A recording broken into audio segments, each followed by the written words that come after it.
O presidente do Tribunal de Justiça do Rio, desembargador Milton Fernandes de Souza, cassou a liminar que suspendia a aposentadoria do ex-presidente do Tribunal de Contas do Estado, Jonas Lopes, e que travou a escolha do auditor Rodrigo Nascimento para o TCE. A indicação de Nascimento pelo governador Luiz Fernando Pezão ia ser votada no plenário da Alerj quando todo o processo foi suspenso pelo juiz Antônio Klausner, da 7ª Vara de Fazenda Pública. Com a nova decisão, a Assembleia deve retomar a análise do caso. E o Tribunal Regional Eleitoral do Rio condenou por unanimidade o ex-prefeito Eduardo Paes e o deputado federal Pedro Paulo Carvalho, ambos do PMDB, por abuso de poder político e econômico. Com isso, os dois se tornaram inelegíveis por 8 anos e terão ainda que pagar, cada um, multa de R$ 106 mil. Na campanha eleitoral de Pedro Paulo à Prefeitura do Rio no ano passado, o candidato usou o plano estratégico Visão Rio 500, que havia sido contratado pelo município. Pedro Paulo era secretário no governo de Paes.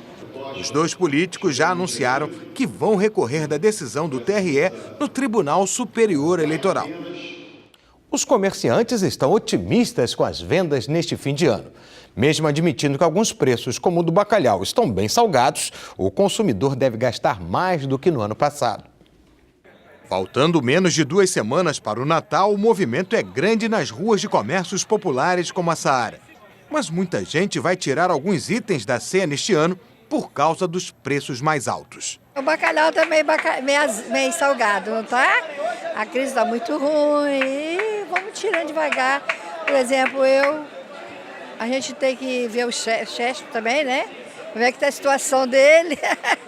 Bacalhau com certeza não vai ter. O bacalhau não vai ter. Olha o preço, tá o quê? 45, 50 reais o quilo. O bacalhau tá caro, já pesquisei e vou até diminuir a quantidade. Nozes, avelãs, isso aí vai ficar sem. Apesar disso, a estimativa da Confederação Nacional do Comércio para as vendas do Natal aumentou.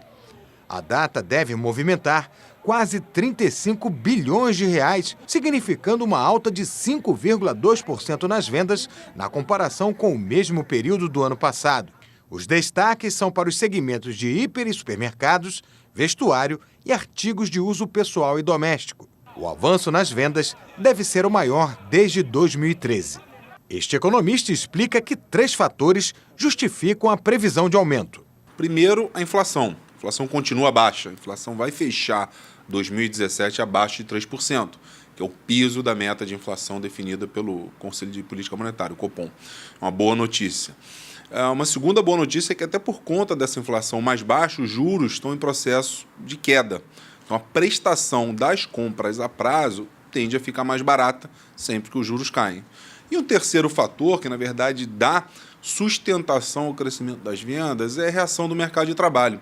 Há 7 meses que o mercado de trabalho registra geração de vagas, a taxa de desemprego vem recuando também há 7 meses, e para o comércio, recuperação do mercado de trabalho combinada à inflação menor é fundamental para o reaquecimento das vendas.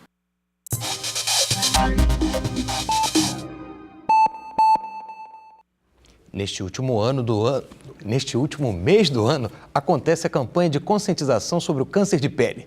É o Dezembro Laranja que chama a atenção para a necessidade de se redobrar os cuidados com a exposição ao sol durante o verão, que começa no dia 21, quinta-feira que vem.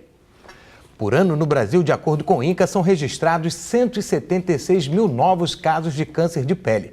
E a dermatologista Gabriela Albuquerque está aqui conosco para falar sobre isso. Muito boa tarde, doutora. Seja bem-vinda aqui conosco.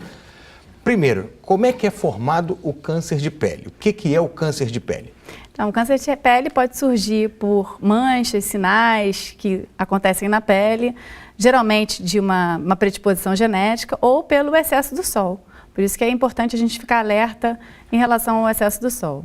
É uma mancha que aparece do nada ou ela já pode existir no corpo da pessoa? É importante essa pergunta, porque ela pode surgir do nada, de repente é um sinal novo que você nunca tinha percebido antes, ou ela começar uma mancha antiga que começa a sangrar, começa a aumentar de tamanho, mudar a cor da mancha. Então, esses sintomas você deve ficar atento e procurar um dermatologista, que é a pessoa importante que está mesmo com consciência e toda a aptidão para poder diagnosticar um câncer de pele. É só quem vai mais à praia que deve se proteger usando óculos, filtros, bonés e chapéus ou não? Não, todos nós devemos nos proteger, né? E o grande alerta dessa campanha é exatamente isso. Nós estamos expostos ao sol diariamente, quando a gente vai caminhar para o trabalho, quando a gente fica muito tempo embaixo do ponto de ônibus e pegando aquele solzinho. Então, o uso do filtro solar deve ser rotineiro. Para quem não pode usar o filtro solar, lembrar então de ficar embaixo da sombra, colocar um chapéu, um óculos escuro ou roupas de proteção para evitar aquele excesso de sol no nosso corpo. Há um grupo com maior predisposição para ter câncer de pele ou não? Com certeza, aqueles indivíduos que têm muitos sinais no corpo, ou aqueles indivíduos que são muito claros, olhos azuis, um cabelo louro, ou aqueles indivíduos ruivos, essas pessoas têm que procurar mais vezes o dermatologista. E principalmente aquelas pessoas que têm uma história familiar positiva, ou seja, já tiveram alguém, um parente na família que já teve um câncer de pele. Isso é um alerta, levantar o ponto de interrogação e falar, será que eu também estou com isso? E pedir uma avaliação. Agora, como as pessoas podem se proteger? Roupas, filtros de proteção, qual o fator de filtro de proteção, como é que ele deve fazer isso? A Sociedade Brasileira de Dermatologia, ela recomenda que a gente utilize filtro solar acima de 30. Então, a gente deve aplicar esse filtro solar 30 minutos antes de sair para uma exposição solar. Além disso, outros fatores podem ser analisados. O fator de proteção solar, ele mede o ultravioleta B, que é um dos raios. Mas existe também o ultravioleta A, que normalmente é 1/3 do ultravioleta B e que ajuda também na proteção. O ultravioleta A ele é um raio do sol que vai mais profundo que o ultravioleta B e produz também câncer de pele. Doutora, imagina se eu sair correndo de casa, não conseguir passar o protetor fator 30. Como é que eu posso me proteger? Boa pergunta. Aí, nesse momento, é a política das sombras, né? Que a Sociedade Brasileira de Dermatologia também preconiza tanto. É procurar ambientes com sombras, tipo coberturas de ônibus, andar mais embaixo de prédios, né? Mais nas marquises, usar um chapeuzinho, caminhar sempre na bolsa. Eu, particularmente, caminho com um chapeuzinho dentro da bolsa. Quando eu sinto que está muito sol, eu coloco o meu chapeuzinho numa boa e eu vejo que isso é um hábito que está se tornando rotineiro no dia a dia. A gente, às vezes, observa pessoas usando. Hoje em dia, aproveitar a moda, todo mundo está usando um óculos escuro grande, então caminha com um óculos escuro grande também para proteger mais ainda seu olho, o seu próprio rosto em si e utilizar roupas mais cobertas. E quanto um diagnóstico precoce ajuda a vencer esse câncer? Ajuda muito.